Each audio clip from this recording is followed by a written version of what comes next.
With all due respect, Professor Ogunyemi was talking as if we are opening all schools. Remember, we are opening only 2 classes, SS3 and JS3. We are opening them for a short period of time in order to get the revision classes done and for students to do their exams and pass and exit. When I talk about cleaning, what I'm talking about is this definition of having to do fumigation and getting rid of refuse and etc., which are good things. But this is a virus. It's not a rodent. It's not a rat.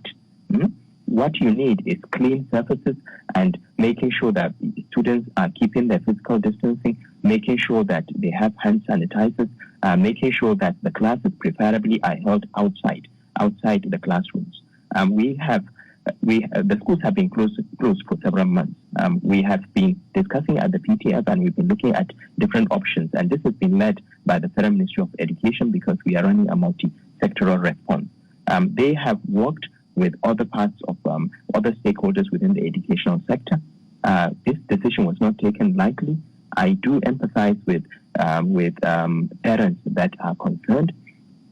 And as I said, it's all about behavioral change. He talks about, with all due respect, he talks about the need for government to provide PPE, to provide this, to provide that. But remember, education is on the concurrent list.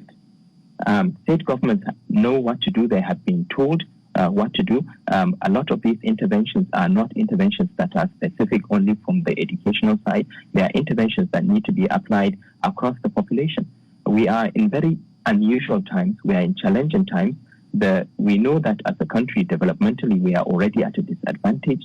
To continue to allow our educational system to be impacted heavily. When was the last time students in Nigeria couldn't move on to the next year? The exams were cancelled, etc. I believe it was around the Civil War period.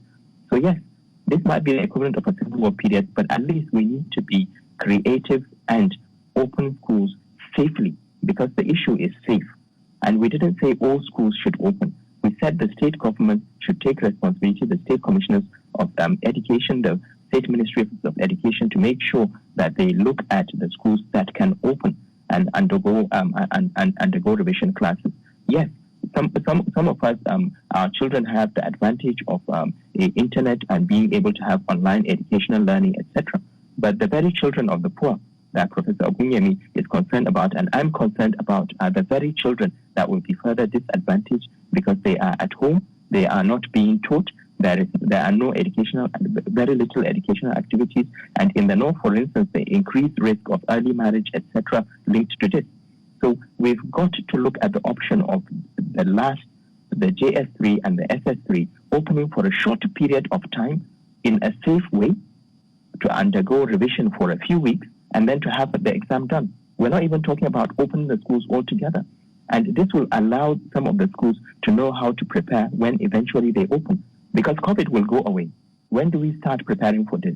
Only after COVID has gone away? End of the year? Next year? Who knows? But we know that COVID will go away. And some of the measures that we are instituting in the schools are the very same measures. They are the very same measures the rest of the general population needs to do. We talk about distribution of masks, etc.